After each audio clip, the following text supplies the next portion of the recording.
మీ ఇంట్లో మొదటి కోటీశ్వరుడు మీరే అవ్వాలనుకుంటున్నారా? ఈ ఫైనాన్షియల్ వెబినార్ లో ఇప్పుడే జాయిన్ అవ్వండి. నమస్తే, welcome back to Suman TV. ప్రస్తుతం మనతో పాటు ఉన్నారు ఫ్యామిలీ కౌన్సిలర్ రజనీ రమ్మ గారు. నమస్తే మ్యామ్. నమస్తే నవీన్. మ్యామ్, బయట చూసుకుంటే అమ్మాయిలు అబ్బాయిలు కలిసి తిరుగుతున్నారు, కలిసి మాట్లాడుతున్నారు, కలిసి నవ్వుకుంటున్నారు, అన్ని కలిసి చేస్తున్నారు. కానీ ప్రమాద బారిన పడేది అమ్మాయిలే, అవును, అబ్బాయిలు కాదు అంటే ఏం చెప్తారు? అమ్మాయిలకే కదండి జరుగుతుంది మరి ప్రమాదము. సృష్టి అది భగవంతుడు అలా సృష్టించాడు. అసలు ఆడమగని ఎందుకు సృష్టించాడు భగవంతుడు? ఇప్పుడు ప్రపంచం ఒక లైఫ్ అనేది ముందుకు నడవాలి అంటే రెండు జాతులు ఉండాలి కదా. కాబట్టి అమ్మాయి అబ్బాయి ఆడ మగ అనేది ఉండాలి. మరి అలా ఉండాలి అని అన్నప్పుడు ఆడ ఎంత జాగ్రత్తగా ఉండాలి, తనను తను జాగ్రత్త పెట్టుకోవాలి. ఇప్పుడు ఒక పవిత్ర కార్యం కోసం భగవంతుడు పుట్టిస్తాడు. నువ్వు నీకు నువ్వు పాడైపోతే పరిస్థితి ఏంటి? నీ జీవితానికి నువ్వు ఉపయోగపడకపోతే పరిస్థితి ఏంటి? కాబట్టి సృష్టి, నేను చాలాసార్లు చెప్పాను, సృష్టి రీత్యా ఆడవాళ్ళు ఆడవాళ్లే, మగవాళ్ళు మగవాళ్లే. వాళ్ళకి భౌతికంగా అంటే ఫిజికల్ పొటెన్షియల్ చాలా ఎక్కువగా ఉంటుంది. వాళ్ళకి ఆడవాళ్ళు ఏంటి ఇట్లాంటి కింద పడిపోతారు. అంటే అందరూ పడకపోవచ్చు, సాధారణంగా చెప్పుకున్నాము. అలా అంటే మేము స్ట్రాంగ్ గా లేమంటున్నారా అని కామెంట్ వస్తుంది మేడం. అయితే ఒకటి చెప్పుకోవాలి, మెంటల్ గా ఆడవాళ్లే స్ట్రాంగ్. ఇది ఓకే, దేవుడు ఇలా పెట్టాడు. నువ్వు ఫిజికల్ గా నీకు శక్తిని బలాన్ని నేను నీకు ఇస్తే మరి ఆడవాళ్ళు ఎలా బతకాలి? మెంటల్ గా వాళ్ళకి స్ట్రాంగ్నెస్ ఇచ్చాం. ఎందుకంటే స్త్రీని ప్రకృతితో పోల్చారు, అందాన్ని స్త్రీని ప్రకృతితో పోల్చారు. కాబట్టి స్త్రీ అందంగా ఉండాలంటే నాజుగ్గా ఉండాలి. మరి మగవాళ్ళలాగా ఉంటే బాగుండదు కదా, ఆయన అనుకున్నాడేమో భగవంతుడు. అందుకని స్త్రీని అందంగా నాజుగ్గా పుట్టించాడు. కానీ మరి ఈవిడ ఎలా బ్రతకాలి? కానీ మైండ్ స్ట్రాంగ్గా ఇచ్చాడు. నీకు అది ఇస్తే వీళ్ళకి ఇది ఇచ్చాడు.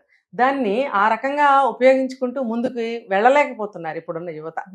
ఎందుకు? ఇప్పుడు మీరు అన్నట్టు మగవాళ్ళు మగవాళ్ళే, ఆడవాళ్ళు ఆడవాళ్ళే. ఎందుకు అని అంటే ఆ ఎఫెక్ట్ అనేది ఆడవాళ్ళ మీద పడుతుంది కాబట్టి. ఇప్పుడు వాళ్ళు వచ్చి ఏం చేసినా ఈ అమ్మాయికి ఏం జరిగినా ఎవరికి నష్టం? ఈ అమ్మాయికి. అంటే ఒక పవిత్రంగా పెళ్లి చేసుకుని బిడ్డల్ని కానీ సంసారాన్ని సాగించడం అనేది వేరే పద్ధతి. కానీ ఇప్పుడున్న పరిస్థితుల్లో చెడుగా తిరిగినా, చెడుగా తిన్నా, చెడుగా ప్రవర్తించిన, నలుగురితో తిరిగిన ఆ నష్టం నీకే, ఆడవాళ్ళకే వస్తుంది. ఇది తెలుసుకోవాలి. కాబట్టి మనం సమానత్వం ఎక్కడ ఉండాలి? ప్రగతి. మనము ఒక అభివృద్ధి పదంలో సమానంగా ముందుకెళ్ళాలి. కానీ ఈ రకంగా మనం సమానం కదా ప్రతి దాంట్లో పోటీ పడాల్సిన అవసరం లేదు. ఇద్దరు మనుషులే, ఇద్దరు అవసరాలు ఒకటే కాదని అనటం లేదు. కానీ దానికి కొన్ని హద్దులు ఉంటాయి. హద్దులు, ఇది ఎంతవరకు, ఇది ఎంతవరకు, ఇది అతనికి ఎంతవరకు, ఇది వీటికి ఎంతవరకు అనేది ఆలోచించుకోవాలి. ఇద్దరు సమానం అనేది ఈ భూమి తిరగబడినా కూడా జరగదండి. జరగదు. ఎలా అవుతుంది చెప్పండి? కానీ అన్ని రంగాల్లో మరి మహిళలు దూసుకుపోతున్నారు కదా మేడం. మరి అలా అంటే మీరు చెప్పేదానికి కుదరట్లేదుగా పొంతన. అంటే ఆడవాళ్ళే, మగవాళ్ళు. ఆడవాళ్ళు సాధించిన ప్రగతి వేరు, సాధిస్తూనే ఉన్నారు, సాధిస్తారు కూడా, మగవాళ్ళ కంటే ఎక్కువ సాధిస్తున్నారు. కానీ ఈ విషయంలో తీసుకుంటే ఆడవాళ్ళే, మగవాళ్ళే. ఎందుకంటే వాళ్ళని ఎదిరించి, ఇప్పుడు ఏదన్నా ఒక సంఘటన జరుగుతుంది, ఒక్క అమ్మాయి అయినా సరే ఎదిరించి బయటకి వచ్చేయగలుగుతుందా, లేకపోతే బలైపోతుందా? మనం చూస్తున్నాం కదా. దీనికి కారణం ఏంటి? ఆ మగవాళ్ళ యొక్క బలము, అకృత్యాలు. కాబట్టి ఆడది దేవుడు బుర్ర ఇచ్చాడు. ఆ బుర్రతోటి తెలివిగా నువ్వు కష్టాన్ని కానీ నష్టాన్ని కానీ నువ్వు అధిగమించగలగాలి, అది క్రాస్ చేయగలగాలి. అంతేగాని నీ తెలివితేటలు పక్కన పెట్టి నువ్వు ఒక మానసికమైనటువంటి ఒక విషయాలకి మానసికంగా లొంగిపోతే నీకున్న తెలివితేటలు ఏమైనట్టు? ఒక స్త్రీకి ఉన్న విలువ, గుర్తింపు ఏమైనట్టు? మన పురాణాలు తీసుకోండి, చరిత్రలు తీసుకోండి, ఏది తీసుకున్న ఆడవాళ్ళు సాధించినవి ఎన్నో ఉన్నాయి. చెప్పుకుంటూ పోతే కొన్ని వందల వేలు ఉంటాయి. మరి ఇవన్నీ తెలుసుకోవాలి కదా. దీనికి ఇంకొక వీళ్ళకి తెలియకపోవడానికి కారణం ఏంటంటే పాఠాలు స్కూళ్ళల్లో కానీ కాలేజెస్లో కానీ ఒక లాంగ్వేజెస్ ఉంటాయి, హిందీ, ఇంగ్లీష్, తెలుగు. ఇంకా తీసుకుంటే మనకి హిస్టరీ అనే సబ్జెక్ట్ ఉంటుంది. వాటిల్లో తీసుకుంటే ఖచ్చితంగా ఇలాంటివన్నీ వస్తాయి. వీటిల్లో పర్టికులర్గా ఫర్ ఎగ్జాంపుల్ సరోజినీ నాయుడు, లేకపోతే రాణి రుద్రమదేవి, ఇలా లేడీస్ని తీసుకుంటే ఉన్నారు కదా, వాళ్ళ పేరుతోనే లెసన్స్ వచ్చేవి. అప్పుడు ఆడపిల్లలకు ఒక ఇన్స్పిరేషన్గా ఉండేది. నేను పెద్ద అయిన తర్వాత అలా అవ్వాలి, ఇలా అవ్వాలి అనేది ఉండేది. ఇప్పుడు అలాంటి లెసన్స్ రావట్లేదు కాబట్టి మన చరిత్రలో ఎవరెవరు స్త్రీలు ఉన్నారు, గొప్ప స్త్రీలు ఎవరున్నారు అనేది తెలియటం లేదు. తెలుసుకుంటే వీళ్ళకి కొంతవరకు తగ్గుతాయి ఇలాంటివి. అరే మేము కూడా ఆ జాతికి చెందిన వాళ్ళమే కదా, మా స్త్రీ జాతి అంత ముందుకు వెళ్ళింది గతంలో, ఇప్పుడు కూడా వెళ్తుంది, మేము ఏ స్థితిలో ఉన్నాము మేము ఎంత వెనకబడి ఉన్నాము అనేది తెలుసుకునే అవకాశాలు ఇప్పుడు ఆడపిల్లలకి ఉండటం లేదు. అంటే ఏది ఏమైనా మేడం మగాడే కాబట్టి ఒక హద్దుల వరకు మనం మెయింటైన్ అంతే. చేస్తే మన వరకు ప్రమాదం రాదని అంటారా? అది మెయింటైన్ చేయట్లేదు ఇప్పటికాల ఆడపిల్లలు అంటారా? అంతే. ఇప్పుడు నీకున్న శక్తి, నీకున్న సోర్సెస్, నీకున్న తెలివితేటలతోటి ఇంకొకళ్ళ అవసరం నీకేంటి అసలు? ఇంకొకళ్ళ సహాయం నీకు అవసరమా? అదే చదువు చదువుతున్నావు నువ్వు కూడా. ఆ అబ్బాయి చదివే చదివే నువ్వు చదువుతున్నావు. ఆ అబ్బాయి చేసే ఉద్యోగం నువ్వు చేస్తున్నావు. ఆ అబ్బాయిలే వెళ్తున్న లాంటి బండి మీదే నువ్వు వెళ్తున్నావు, కారు మీద వెళ్తున్నావు. పైలట్లు అవుతున్నారు, స్పేస్లోకి వెళ్తున్నారు ఆడవాళ్ళు. అది నీ తెలివితేటలు ఉన్న వాళ్ళందరూ అలా వెళ్ళారు. మన ప్రతి స్త్రీకి ఉంటాయి తెలివితేటలు. మనకున్న తెలివితేటల్లోనే మనం ఎందుకు మన కాళ్ళ మీద మనం నిలబడి మన తెలివితేటలతో మనం ఎందుకు ముందుకు వెళ్ళలేకపోతున్నాము? ప్రతి దానికి కూడా అంటే ఫిజికల్గా కానీ, లేకపోతే ఏదన్నా ఒక అవసరానికి కానీ, ఒక సహాయానికి కానీ, ప్రతిదానికి కూడా మనం వాళ్ళని డిపెండ్ అవ్వటము, వాళ్ళు చెప్పే మాటలకి లొంగటము. ఇంకొకటి, వాళ్ళు చెప్పే మాటలకి లొంగటం అనే దాన్ని నేను టెంపరీగా వెనక్కి తీసుకుంటున్నాను. ఎందుకంటే మనం కూడా, ఆడవాళ్ళు కూడా టెంప్ట్ అయ్యి వెళ్తున్నారా లేదా? అప్పుడు కంప్లీట్గా అబ్బాయిలను కావాల్సిన లేదు. మీరు అడిగారు అరిటాకైనా, ముళ్ళైనా, ఏదైనా ఆకుకే నష్టం అని. ఇక్కడ ఇది వర్తిస్తుందా లేదా? అవును. అలాంటప్పుడు ఆడపిల్లలు ఏం చేయాలి? ఈ విషయాలు చెప్పేవాళ్ళు ఉన్నారా ఇళ్లలో? ఇవి పాఠాలు వచ్చేవి గతంలో. ఆడపిల్ల అరిటాకు లాంటి సంబంధించిన కథలు వచ్చినాయి కాబట్టి మా హీరోస్ దాకా అవన్నీ గుర్తున్నాయి కదా. దానికి తోడు ఇళ్లలో ఆడవాళ్ళు చెప్తుంటారు, జాగ్రత్తమ్మ జాగ్రత్తమ్మ జాగ్రత్తమ్మ అని చెప్తూ ఉండేవారు. ఇవి అలాంటి పాఠాలు లేవు, అలా చెప్పేవాళ్ళు ఇళ్లలో లేరు. ఒకవేళ ఉన్న ట్రాష్ పో, నీ దారి నువ్వు వాళ్ళని నోరు మూపించే, అంతే జరుగుతుంది. కానీ ఇది గట్టిగా కూర్చోబెట్టి విలువలు నేర్పించి ఇలాంటివన్నీ తెలియజేసినట్టయితే మనం ఏంటి, మన శక్తి ఏంటి అనేది ఆడపిల్లలు తెలుసుకుంటారు. తెలుసుకోకపోతే నాశనం అవుతున్నారు కదా. అది వాళ్ళ జీవితాలకి వాళ్ళు పెట్టుకున్న శాపమే కదా. అది ఎన్నో చూస్తున్నాం కదా మేడం. చివరికి బలయ్యేది ఆడవాళ్ళే. అక్కడ ఆడవాళ్ళకి సమస్యలు వస్తున్నాయి, ఆడవాళ్ళే చచ్చిపోతున్నారు. ఇప్పుడు పక్క అమ్మాయి చచ్చిపోయిందండి. ఇప్పుడు నిన్న ఆ అమ్మాయి చచ్చిపోయింది, మొన్న ఆ అమ్మాయి చచ్చిపోయింది, అటు అలా ఎన్నో చూశారు. నువ్వెందుకు జాగ్రత్త పడ?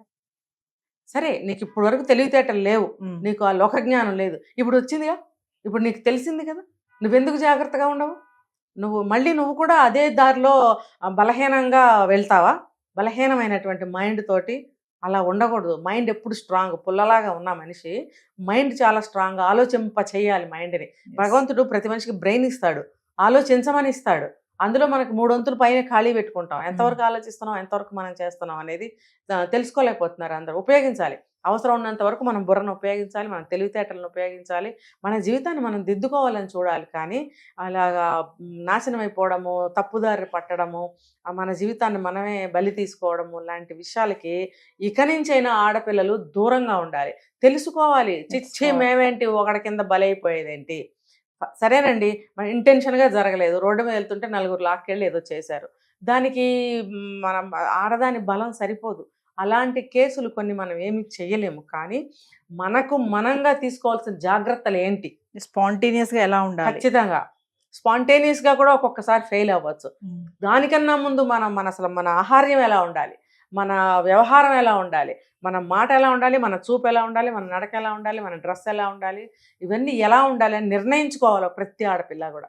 కొంతమంది అంటున్నారు కదా మేడం, మన డ్రెస్ని బట్టి ఆవిడ కామెంట్ చేస్తున్నాడా అంటే నా డ్రెస్ని మార్చుకోవాలా, నా ఆహార్యాన్ని మార్చుకోవాలా, ఆడెవడో కామెంట్ చేస్తున్నాడా అని కొంతమంది కూడా ఇలా కూడా ఉన్నారు. అమ్మ, నువ్వు ఫారిన్ కంట్రీస్కి వెళ్ళి అలాగే ఉండు, అక్కడ ఎవరు ఇప్పుడు మేడం చెప్పినట్టు అవి ఎవరు అడగరు. అక్కడ నువ్వు ఫారిన్ కంట్రీస్కి వెళ్ళి అలా ఉండు, ఇండియాలో అలా ఉండడానికి కుదరదు. ఎందుకంటే ఇక్కడ ఉన్నది ఫారిన్లో ఉన్న మగాళ్ళు కాదు, వీళ్ళందరూ కూడా ఇండియన్స్ ఒక సాంప్రదాయాన్ని నమ్మి ఒక ఆచారాన్ని పాటిస్తున్న వాళ్ళ మధ్యలోకి ఒక నల్లకాకుల మధ్యన ఒక తెల్లకాకు వచ్చినట్టే చూస్తారు. ఇప్పుడు అన్ని నల్లకాకులే, ఒక తెల్లకాకు వస్తే వింతగా చూస్తామా లేదా? చూస్తాం కదా. కొత్త రకం పక్షి ఏదైనా వస్తే ఎలా చూస్తాం మనం? అదేమన్నా కొంచెం భయంకరంగా ఉందంటే దాన్ని తరిమేయడానికి చూస్తాం. ఇది కూడా అంతే, మనకు నడుస్తున్న ఆచార సాంప్రదాయాల మధ్యలోకి కొత్త ఆచారం వస్తే అది జీర్ణించుకోలేరు, యాక్సెప్ట్ చేయలేరు. అది నువ్వెందుకు గ్రహించవు? నువ్వు ఇవాళ ఇష్టం వచ్చిన డ్రెస్ వేసుకున్నాను, నన్ను చూడండి యాక్సెప్ట్ చేయండి అంటే ఎవరు చేయడు. నువ్వు ఎక్కడ వేసుకోవాలో అక్కడికి వెళ్ళిపో. నిజంగానే వాళ్ళు ఎవరు చూడరు. ఒక మనిషి వైపు చూడటం అనేది ఫారిన్ కంట్రీస్లో చాలా తప్పు, ఇంకా కొంచెం ముందుకెళ్తే నేరం కూడా. ఇక్కడ అలా కాదు, చూడకపోతే తప్పు. ఏంటి ఆ పిల్ల అలా వెళ్తుంది, ఎవరి పిల్ల అని వాకప్ తీస్తారు. పాత రోజుల్లో బాగా ఎక్కువగా ఉండేది, ఇప్పుడు కూడా ఉన్నారు, మరి భయపడి చాలామంది చర్యలు తీసుకోలేకపోతున్నారు. ఇలా విచ్చలవిడిగా సమాధానాలు చెప్తే పాడైపోయేది ఎవరండి? జీవితాలు పడేది ఎవరికి? Yes. ఇంకా వాళ్ళకి వాళ్ళు నాశనం అయిపోయేది ఎవరికి జరుగుతుంది ఈ నష్టం అంతా చెప్పండి. వాళ్ళకనేది బుద్ధి తెలుసుకోవాలి. నేను ఇలాగే ఉంటానంటే నువ్వు ఇలా ఉంటే మరి అలాగే చూస్తారు. ఎవరిని చూడొద్దని మాత్రం అనొద్దు, చూస్తారు. నా నేచర్ ఇంతే, నేను సరిగ్గా డ్రెస్ వేసుకోకపోతే నన్ను కామెంట్ చేస్తాడా, ఖచ్చితంగా చేస్తారు. నాకు సమస్య అవుతాడా అంటే అని అంటున్నారు కొంతమంది. ఖచ్చితంగా చూస్తారు, ఖచ్చితంగా అంటారు. ఎందుకంటే నువ్వు ఆడపిల్లవి. నువ్వు మగవాడు అనుకో, గోచి పెట్టుకుని నీ వైపు ఎవరో చూడరు. Yes. నువ్వు ఆడపిల్లవి, నీ బాడీ డిఫరెంట్గా ఉంటుంది అబ్బాయి కన్నా. ఖచ్చితంగా తన బాడీ లాగా లేదు కాబట్టి ఖచ్చితంగా నీ వైపు చూసే తీరుతాడు. ఆడవాళ్ళు కూడా చూస్తారు, ఇదేంటి వింతగా ఉంది అమ్మాయి ఎలా వచ్చిందని. మరి సిగ్గు తెచ్చుకోవాలి కదా, సిగ్గు పడాలి కదా. నా వైపు అందరూ చూస్తున్నారంటే నువ్వు గ్రేట్ ఫీల్ అవుతున్నావా, సిగ్గు ఫీల్ అవుతున్నావా, అవమానం ఫీల్ అవుతున్నావా, తప్పుగా ఫీల్ అవుతున్నావా? ఏం ఫీల్ అవుతున్నావు నువ్వు? ఏది ఫీల్ అయినా సరే మానేసేయి వేసుకోవడం. నువ్వు ఎలా వేసుకోవాలో అలా వేసుకో. ఇప్పుడు సేఫ్టీ కోసం అయితే పంజాబీ డ్రెస్సులు ఉన్నాయి, ఒక మంచి ప్యాంటు షర్ట్ వేసుకోవచ్చు. కానీ నువ్వు ఎలాంటి డ్రెస్సులు వేసుకుంటున్నారు? అలాంటివి వేసుకుని నువ్వు మళ్ళీ ఇలాంటి ప్రశ్నలు సమాజానికి, ఇలాంటివన్నీ చెల్లవు. ఖచ్చితంగా చూస్తారు, నిన్ను అంటారు. మరి ఏదైనా నీకు చెడు కూడా జరగచ్చు దానివల్ల. నీ బిహేవియర్ నువ్వు ఎలా అయితే ఉంటావో దాన్ని బట్టే నీ లైఫ్ అనేది డిసైడ్ చేయబడుతుంది. ఎవరిని అనటానికి లేదు ఈ సమాజంలో.